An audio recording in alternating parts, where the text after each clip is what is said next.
everyone.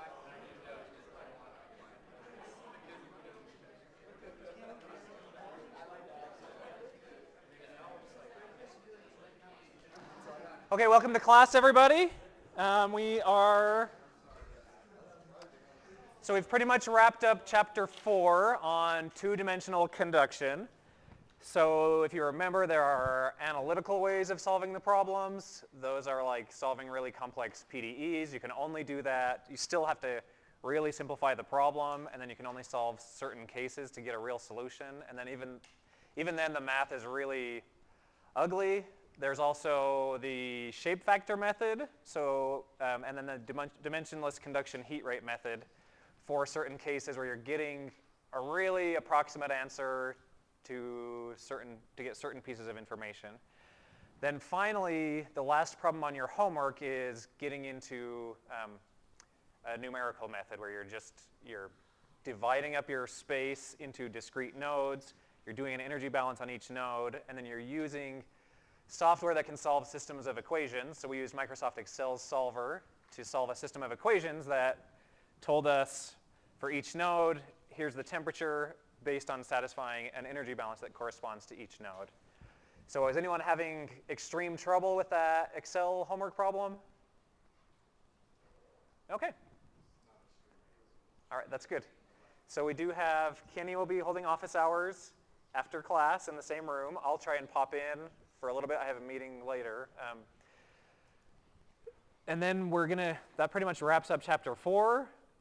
I'm really hoping that this concept of being an energy accountant is sinking in, where if you can just be really organized and learn how to do energy balances and characterize the different rates, you can solve a whole bunch of different problems. So those of you who have solved that Excel problem, you're seeing that you can get this whole map of a temperature distribution just by doing something as simple as writing a simple energy balance on a node and then applying that energy balance to 100 nodes.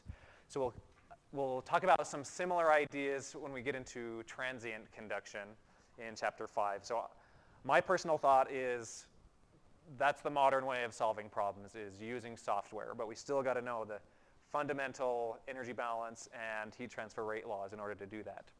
But once you've mastered those skills, you can solve some extremely complex problems using software. So we'll do some of that. I sent an announcement out earlier today. We're going to do that flipped classroom thing again on Wednesday. So this time we're going to be solving a transient one-dimensional conduction problem using either Python or MATLAB. So I'd encourage you to, if I ask the question now, choosing between MATLAB or Python, who would choose Python? All right, who would choose MATLAB? Okay. Just curious more than anything. As a department, if I asked that same question 2 years ago, most people would say MATLAB and only a few would say Python. I think MATLAB is an awesome tool, extremely powerful, probably a little bit easier to use than Python.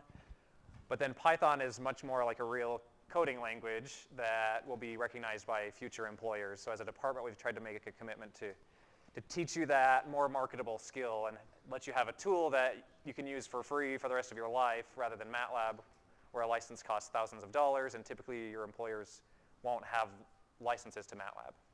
Yeah, Donovan, did you have a question? Yeah, so you said on Wednesday we'll be doing it where you'll help us with one of the homework problems. Yep. That computational part. Yep. Same kind of a thing. Which number that is on the It's the last one. I think it's problem 7. Yeah. So just like this homework, it's going to be a big chunk of the points. I think it's going to be 40 points out of the 100 is solving that numerical problem. Last year, both of these problems, they were much more complex than they are this year, and I've put in a lot of effort to try and simplify those down and help you get the coding skills down. Anyway, any other questions?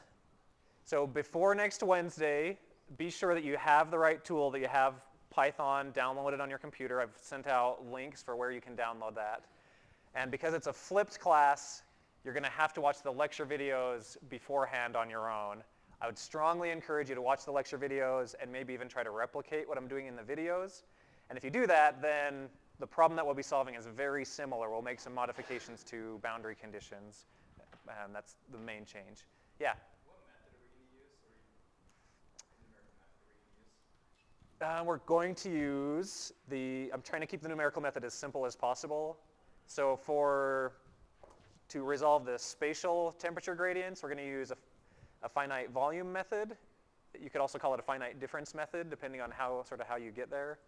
And then to do the integration in time, we'll just use Euler integration. Do you think we should refresh ourselves on finite difference method before we move to the... I think you should probably go review all of numerical methods. No, just kidding. No, watch the videos. You'll be fine. Yeah. It's really simple. I try to just give you the quick and dirty way of doing it in the video. Yeah, so no need to go back and review, but watch those videos and try to follow along and understand what's happening, and you should be totally fine.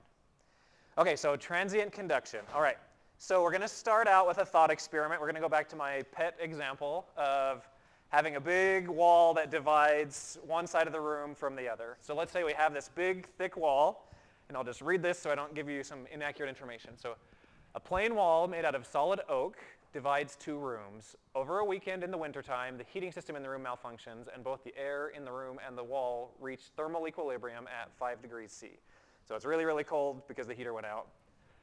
When maintenance personnel arrive on Monday morning, they fix the heating system and immediately heat up the air in each room to 30 degrees C. So we'll just assume that happens really fast, which is called a pseudo-steady state approximation, which you'll get more of in kinetics.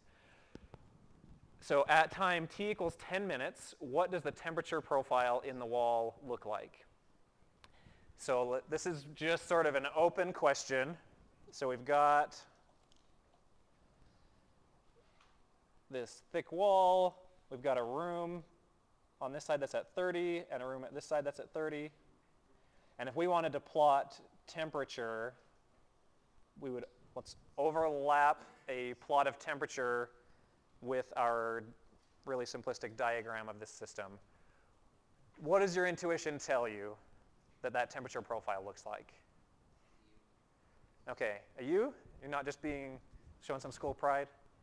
But the lowest temperature would be at the center of the wall because each side is being heated at the same rate. Okay, great. So it should be also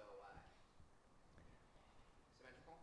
Yeah, so something that looks symmetrical and that looks kind of like a U. So again, this is very common for the book to superimpose a plot of temperature on top of a diagram. So you would see something probably that looks like this after just 10 minutes. That wall has had a whole weekend to cool down to 5 degrees C. When we crank up the heat for 10 minutes, that heat is going to propagate into the outer edges of the wall, but it's going to take quite a while for the temperature to raise in the center of the wall. Okay, next question. So now if we turn on the heat and keep everything at 30 degrees C, what does that temperature profile look like at steady state? All right, just flat. All right, so at steady state, it's going to look like that. So this would be a thermal equilibrium. Because we have everything all at a uniform temperature, we're keeping each room at 30 degrees C. Eventually, everything's just going to reach 30 degrees C. Donovan, did you have a question? Yeah, so why would it be a U-shape instead of just hotter on the outsides and colder in the middle? Doesn't that look like a U if it's hotter on the outsides and colder in the middle? You're saying, so it could, and again, so we'll actually look at a real solution to this in a minute, and you can see. So it certainly could be like a really deep U shape. Okay, yeah. So hotter on the outsides and colder in the middle as that heat starts to propagate in. So eventually that heat will keep on propagating until it reaches this thermal equilibrium. Yes? So when you're doing conduction, then it's like linear. So what about B and B? Okay, so he's asking for conduction in a plane wall system, isn't it linear? Does anyone have a response to that? Because I have no idea. Just kidding, I know. Okay, so that's a great question. Remember that's a really good thing to keep in mind. When you have conduction through a plane wall system, that ends up being linear, but there were certain conditions that we had to apply to get there. So one of those was the system has to be at steady state. So before the system gets to steady state, it's not going to be linear. It's going to have some shape to it. However, once we reach a steady state, that's a straight line. So your thought process holds true, but only at steady state. Okay, so we're going to look at, we're going to do this interactive problem on your app. So go ahead and, this is a multiple choice question. So go ahead and think through this. So before we reach steady state, what is the total heat flux going from one room to the other? So going from this side over to this side, what's the total flux? Going from room 1 to room 2. Not thinking about what's happening in between so much.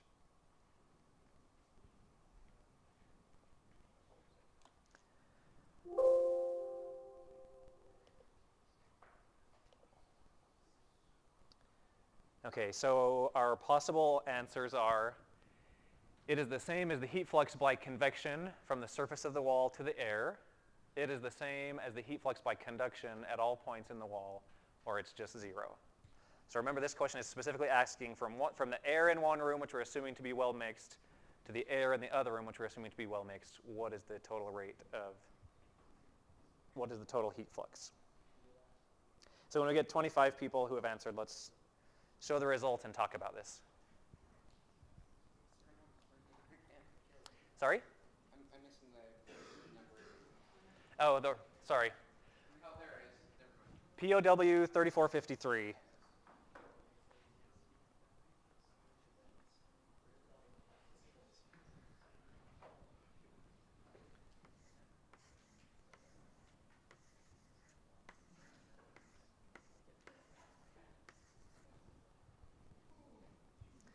Okay. All right, so the majority of you said 0.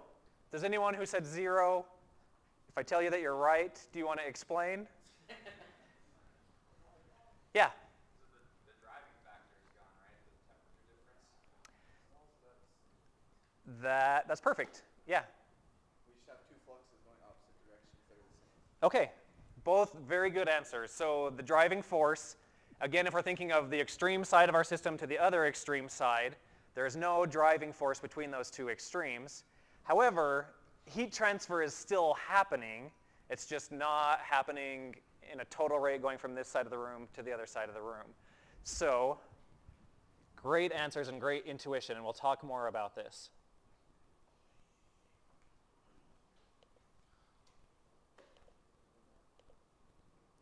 Okay, so the total flow of heat going from here to here is going to be 0, but we do have a really cold wall, and we cranked up the heat, so there is heat going somewhere. There is heat flowing in this system. It's just there's not a net flow of heat from this side to the other side.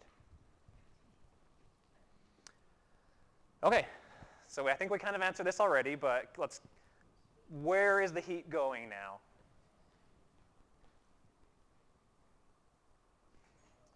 After it reaches steady state. While it's still transient. Yeah, Caleb? Okay, so that heat is still going into the wall. It's being absorbed by the wall. It's being accumulated by the wall.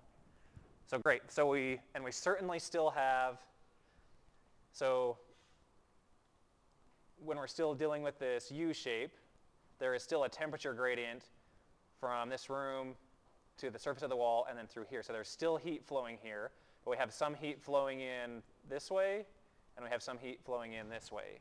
So that's where our heat is going, and that heat from our heating system is still being absorbed somewhere. Okay, so I have set up this little demo to kind of show you this system. So let's imagine that this wall is made out of oak, so a really thick, dense wood. And the way that I've solved this is by doing a differential energy balance on the wall. So I took a wall that is 10 centimeters thick, and I divided it up into 10 little discrete sections. And then I just did an energy balance on each of those sections. Except now, it's not a steady state energy balance. Now we have to account for the change in temperature versus time of our system. So as you watch the videos in preparation for next week, you'll see something similar to this. This actually started as my solution to that homework problem that's coming up. Okay, so you'll notice I've coded in here a bunch of different things. So our thermal conductivity of oak, which is 0.17, that's really low, relatively speaking. We have our heat capacity of 2,000 and our density of 750. So I've put in our 2 room temperatures, each at 30 degrees C, and then now we have our initial condition, which is this T0. So basically I go through and I calculate the accumulation of energy in each node at each time step, then integrate that using Euler integration, which you'll get in the videos, and then just print out the temperature. So, and you'll notice I'm taking time steps of 10 seconds, and I'm going to simulate this up to 600 seconds. So about 10 minutes of simulation time.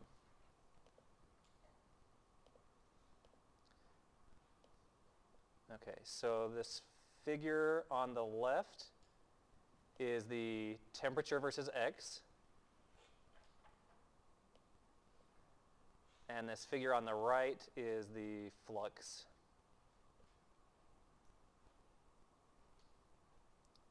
Okay, so this is after 10 minutes. I'll try that again just so you can kind of watch how these temperature profiles evolve. So again, on the left is the temperature profile. Sorry, the fonts are so small. And then on the right is the flux in our system.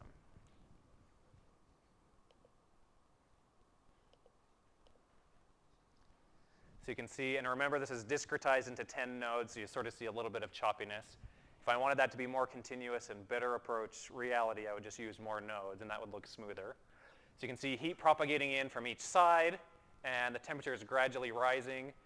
And then flux, you'll see it starts out, on the left side it starts out, we have positive flux in the X direction, which means the heat is propagating in this way. On the right side, we see negative flux, which means the heat is just going against our coordinate system. So we have heat coming in from both sides. I'm going to go ahead and run this for a little bit longer.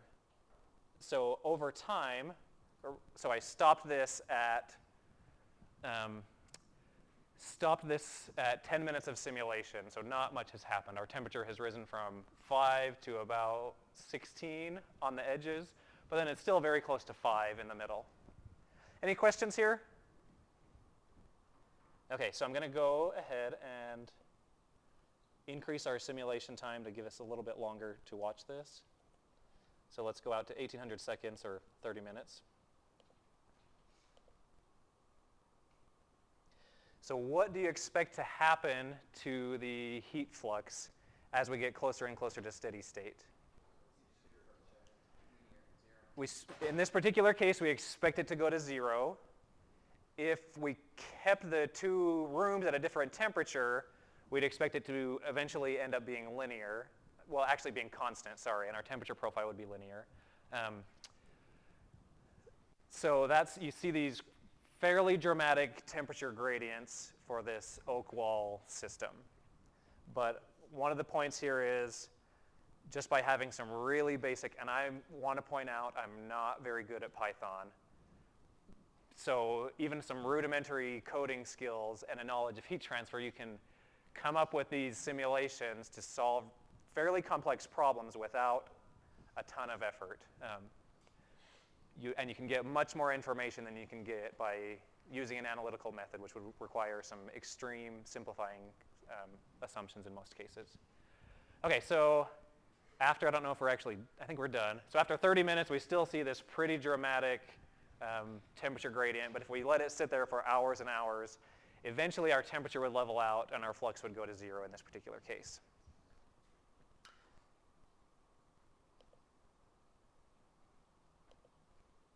Okay, so when we're talking about transient conduction, we're going to go back to our old friend, the heat equation. Also, I even call this heat diffusion equation in some of my videos, or heat conduction equation. It's all the same equation. So transient conduction has to do with a heat transfer process for which the temperature varies with time, as well as location within a solid. So it's initiated whenever a system experiences a change in operating conditions.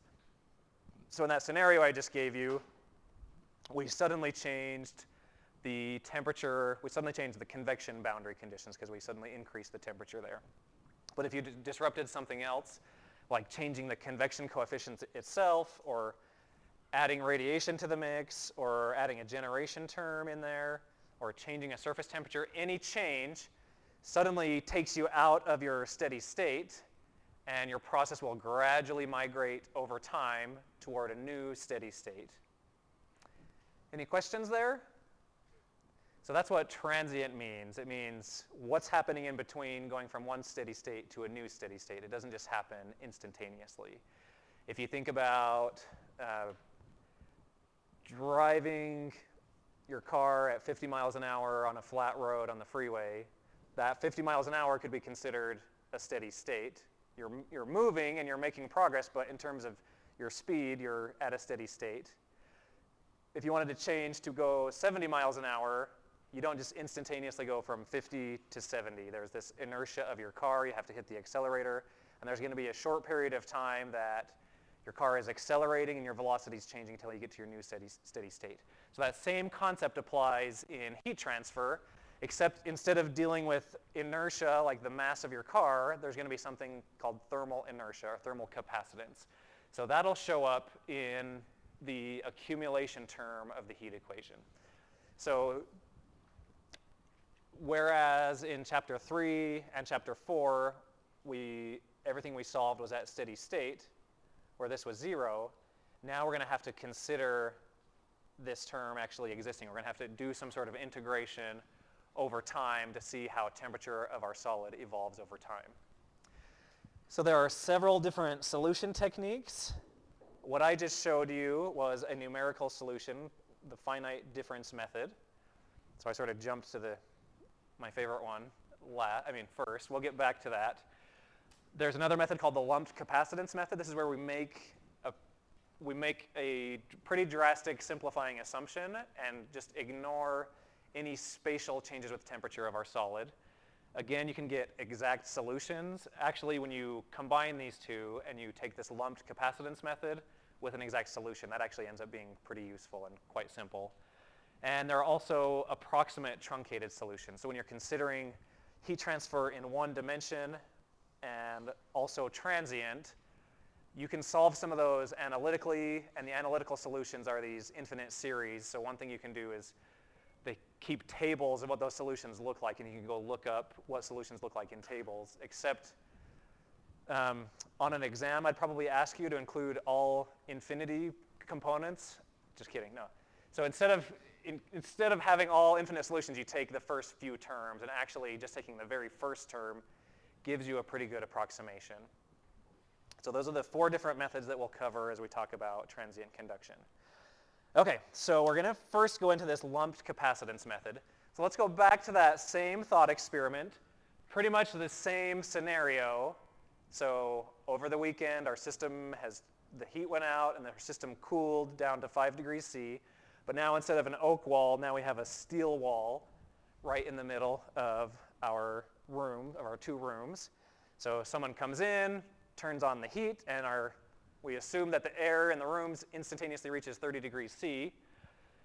So how will a steel wall temperature profile look like that's different than the oak wall at time equals 10 minutes? So remember we had this extreme U shape before.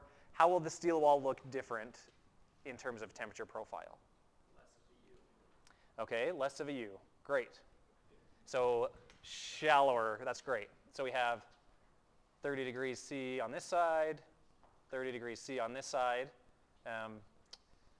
and we've got our X here, and we're going to plot temperature. So we expect it to be generally flatter. Why is that? Yes? Because the thermal conductivity of the steel would be much higher. Okay. Heat's going to transfer much more quickly and be absorbed much more quickly. It's really nice to see this intuition developing, that just from sort of knowing what materials are like, he's already knowing that the thermal conductivity of steel is going to be higher. So that's great. So steel is going to conduct heat through it better, which means that heat will propagate in from the sides better, and that'll flatten out our temperature profile. So it won't have quite the same extreme shape. Again, what does that temperature profile look like at steady state? Still flat. We still reach a thermal equilibrium, but that'll be at a higher temperature than at t equals 10 minutes. Okay, so I'm going to run that same Python simulation, but now all I've done is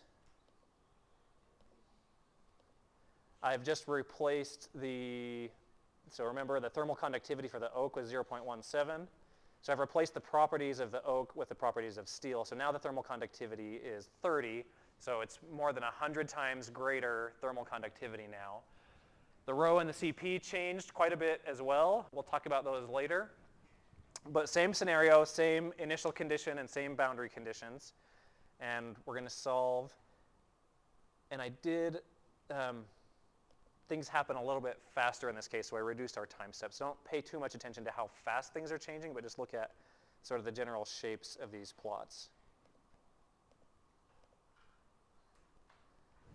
So on the left, and this happens really slowly,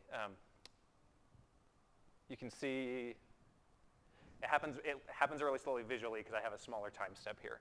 So if you look closely, I mean, I can barely see this standing up right next to it, but the temperature is gradually rising, but that line is pretty much just flat, right?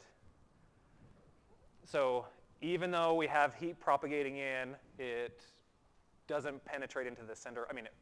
It penetrates into the center of our wall very quickly, and we keep this really flat temperature profile. Our flux will eventually level out, and we'll get zero flux across the whole thing. Sorry? I'm just noticing how R is linear. Yeah, pretty interesting. So the flux is linear only during this, well, it'll be linear at steady state too, but once we reach this particular steady state, it'll just be zero. Yeah. Okay, so there are two fundamental differences here. In one of these cases, it would be a really good approximation to assume that temperature throughout the wall is uniform. And in the other case, that would not be a good approximation. So for which material would it be a good assumption to assume that the temperature is constant throughout the solid? All right, case 2 with this steel. So hopefully you have some pretty good intuition. I mean, before I even showed any of this, just telling you, changing it from oak to steel, several of you already had that intuition that temperature would propagate quickly, much more quickly. So basically, one way that we can approach solving this problem is, well, this isn't really that interesting, right? It's just a flat line, it's just a constant. So there could be a much more simple solution method here to figure out what that temperature is as a function of time, and that would be to assume that temperature doesn't change as a function of x. So that basic methodology is called the lumped capacitance method, where we are ignoring any temperature gradients in the solid, and we're just focusing on how temperature changes with time. Any questions there? And I didn't let this one run very long. That only ran to 10 minutes, but we could certainly run it out to 30 minutes again and just see.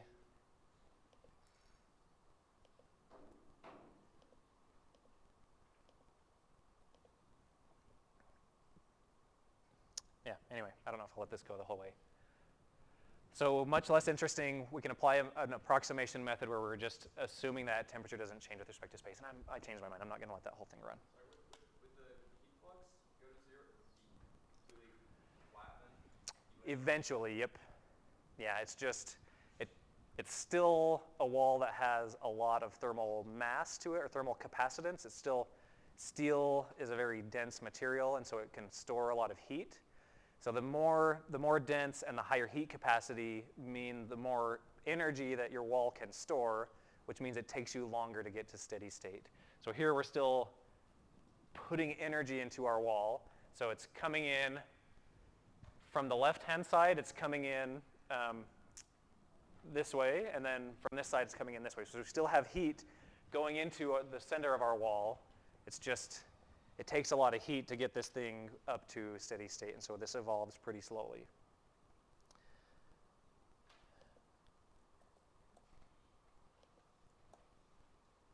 All right.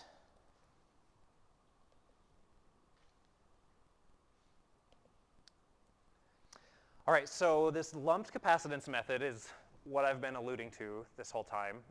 When we can ignore temperature gradients with respect to our spatial coordinates, you can just assume that your entire solid is at a uniform temperature. And then you can solve an equation to figure out how the temperature changes over time. So now we're going to be neglecting all these terms and just focusing on this term. And actually the heat equation sort of falls apart in this case. So we just basically will do an energy balance, assuming something about our boundaries to solve this system. So the lumped capacitance analysis,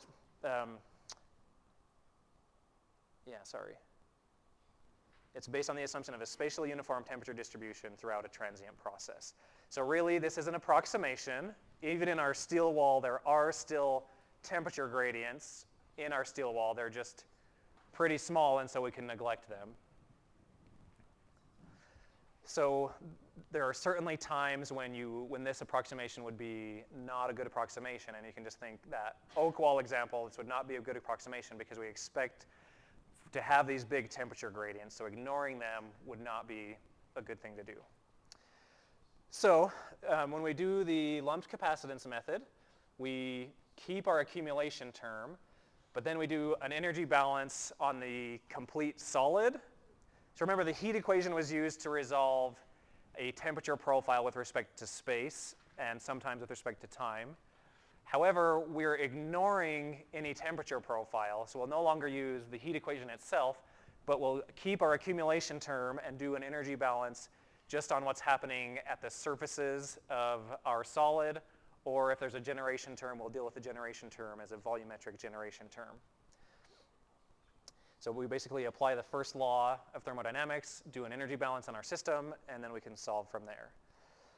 Okay, so when we're thinking of doing an energy balance over a total volume of a solid, what units does the accumulation term have? And go ahead and answer this in the app.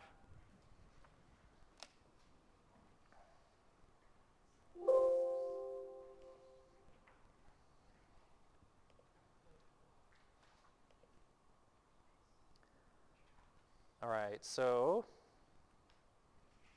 we'll give you some time to answer it. Oh, I gotta hide those. Okay, well, everyone's gonna cheat now. So the units of that accumulation term are watts. So if you remember, watts is energy per time. So it's a rate of change of energy, except unlike calculating a Q using Fourier's law to figure out how fast energy is flowing, now all that energy is, okay. So now all that energy is going into changing the total amount of energy in our system. So if we wanted to break this down, we would have rho Cp times volume times dt dt. So each of these guys tells us something about the capacity, that solid's capacity to absorb heat. And then dt dt tells us about how fast the total amount of energy is changing. Remember, as we've talked about heat transfer, temperature is a pretty good indicator of the total amount of thermal energy present in that system. So as that's changing, if we're assuming all those terms on the left are constant, then our dt dt would be changing over time if there's a net rate of heat addition or heat depletion in our system.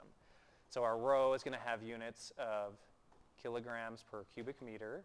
Our Cp is going to have units of joules per kilogram per Kelvin. Volume is meter cubed. And then our dt dt is Kelvin per second. So we would cancel out terms. Oh, that's kilograms, sorry. And we end up with joules per second, which is the same as watts. So that's an important thing to keep in mind. And when you're solving these types of equations, you always want to look at the units, because when you start adding terms together, if you're adding terms that have different units, then something went wrong in your math. So you want to make sure that your accumulation term has the same units as each of the rate terms that you're going to apply to it.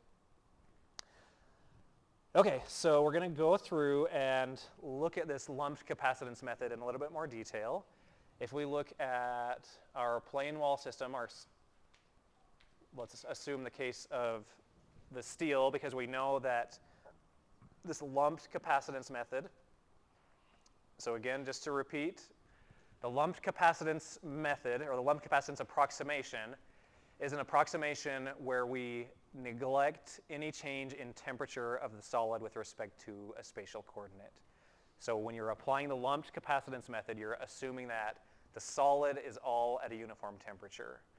In some later slides, we'll talk about when that's a good approximation versus not a good approximation. But for now, let's follow our intuition and stick with that steel wall and assume that the wall is at a uniform temperature all the way throughout. So if we have our convection to the two different sides happening at this T infinity of 30 degrees C, we have our initial condition. So T for all x, but at time 0, equal to 5 degrees C. So to solve an energy balance, what's the first step?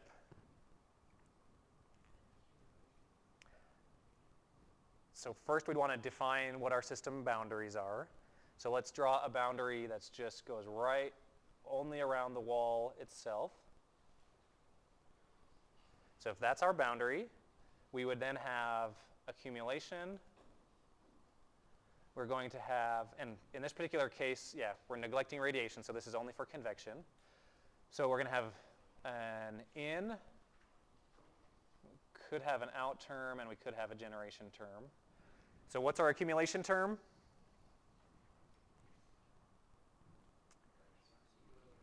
We got rho times Cp times our volume of the whole wall. Let's just keep it as V, multiplied by dt. All right, how is energy getting into our system? Convection, okay. And what's the rate law for convection? All right, great. So we have, if we're assuming that energy is coming in, which is a good assumption in this case because the air is hotter than the wall, so we're going to assume energy is coming from the air to the wall. So we would write this convection term. So here we'd have our surface area, and then this is going to be T infinity minus just our T. We're just assuming that that's constant. So we're going to include this as an in term based on the way we've thought about the air is hotter than our wall, so heat is going to be flowing from the air to our wall. If you didn't know the temperatures, and maybe the reverse is happening, maybe the wall is at 30 degrees and the air is at 5 degrees, you could still call this an in term, but as this delta T flips in sign, then that's going to become realistically an out term. So the point I'm trying to make is you can account for this energy, depending on how you think about it, you can account for it as an in term or an out term. So when heat is coming into a solid, Newton's law of cooling is the ambient temperature minus the solid temperature. And then when heat is leaving a solid, then it's the reverse of that. So because we'd be adding our in term and subtracting our out term, depending on which delta T you use, the signs would flip and you'd work out. As long as you're thinking about this in the right way, you're going to be okay. Yeah, Blaine?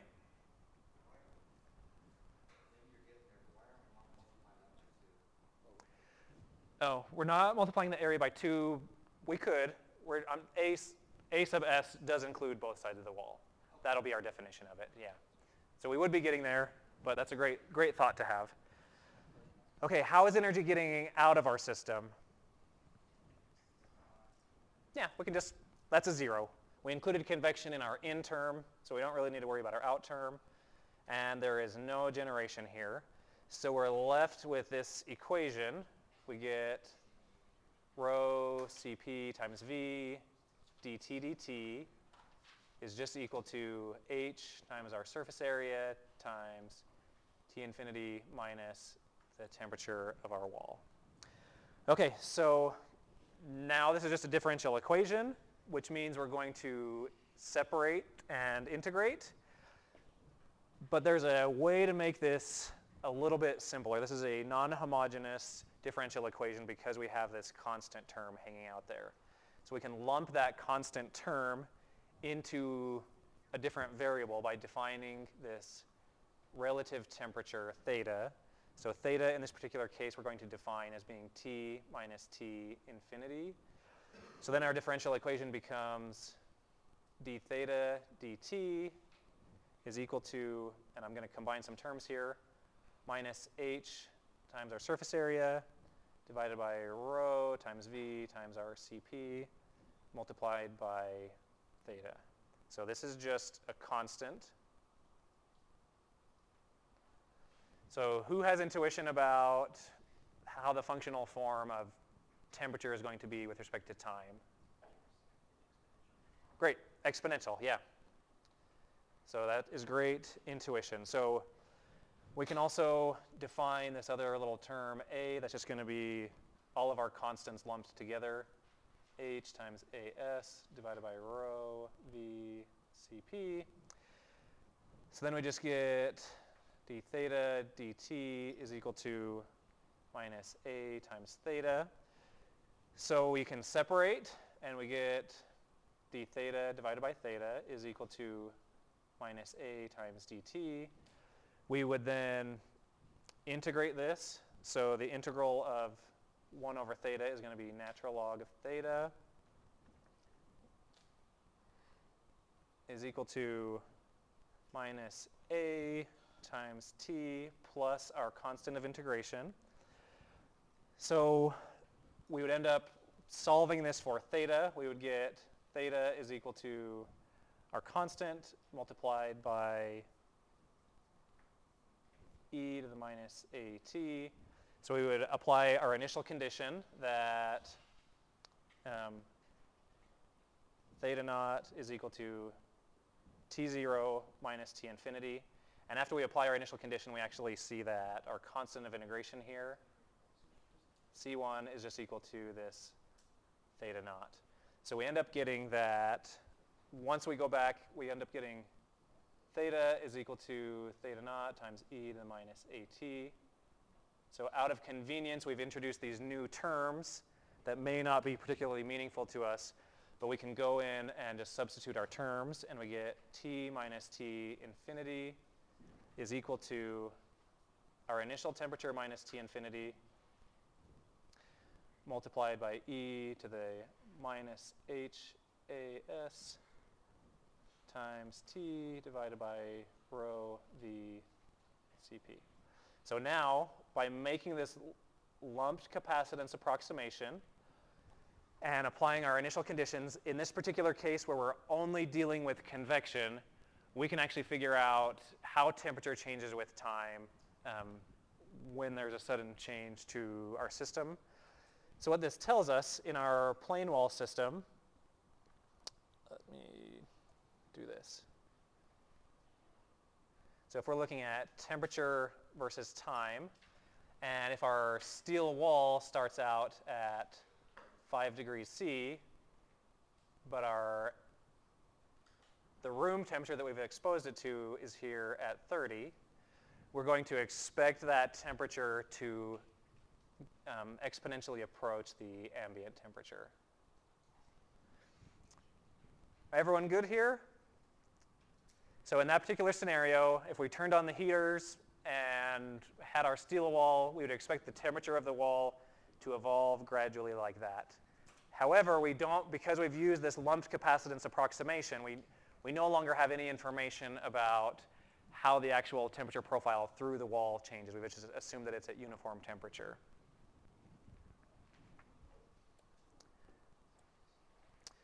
So there are other cases. Oh, this is the case we just solved when you neglect radiation and generation. Oh, actually, this one has generation in it. If you include generation, then you get a different functional form. You apply basically that same method. The integration's a little bit different. And then when you neglect radiation and generation, then you get that same solution that we just derived. So by inspection, you can go back and find that these equations, let's see, you get to that same temperature profile equation. I hope it's on this slide. Nope. Yeah, here it basically is. Yeah, this is basically the equation. So there's this term called the thermal time constant, So that thermal time constant determines how fast your system is going to evolve with respect to time. So if you have a wall that is more dense or is thicker or has a higher heat capacity, that's going to change your thermal time constant, which means your solid has more ability to absorb heat, so the temperature for it is going to change more slowly. Also, if you were to increase the convection happening or change the surface area in some way, those terms on the bottom will get bigger, which means your thermal time constant will be smaller and your system will evolve more quickly. So these plots, this is the normalized temperature, theta over theta I, with respect to time. So this particular line has the smallest time constant. So it goes from its initial temperature to its new temperature faster than any of the others. But the higher that thermal time constant gets, the slower your temperature versus time will evolve. So when we take that same equation, or that same system, and instead of thinking about convection, we're thinking about radiation. So now we've got to use the Stefan-Boltzmann law as our rate term. And if you remember, that term has t to the fourth dependency. And what that basically means is the math gets quite a bit uglier, but there's a solution for it. So if you want to define the time to reach a certain temperature, given a certain initial starting temperature, your equation would look like that. We'll pretty much focus on the convection case in homework and exams. Okay, so there are only certain circumstances where this assumption can apply and be valid, and that is with something called the Biot number. So the Biot number is defined as H times L over K. So H is the convection heat transfer coefficient, K is the thermal conductivity of our material, and then L is some characteristic length of the material.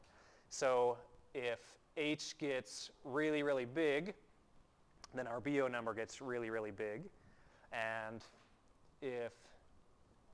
we basically, this is sort of if you break this down and think of this as in terms of thermal resistances, the Biot number is proportional to the conductive thermal resistance over the convective thermal resistance. So when the conductive thermal resistance is very, very low, that means heat propagates through the solid very, very quickly relative to convection happening. So if conductive thermal resistance is low, that means your Biot number is going to be very small. So when you have a very small Biot number, that tells you applying the thermal capacitance method is a good assumption. In the interest of time, we'll review this a little bit next time. But basically, this Biot number is something that we can calculate to tell us, do we use the lumped capacitance method, or do we need to use a more complex solution method to account for the temperature gradients in the solid? So I hope your intuition is telling you that the steel wall is going to have a very low Biot number, whereas the oak wall is going to have a very high Biot number. So the low Biot number of the steel wall will tell us this lumped thermal capacitance method is going to be valid, whereas for the oak wall, it will no longer be valid. And then if you look at comparisons, so a wall that has a very low Biot number is going to have relatively flat temperature profiles, whereas one with a very high Biot number is going to have these much more pronounced temperature profiles. So this would be like the steel, and this would be like the oak. All right, thank you very much. Enjoy your weekend.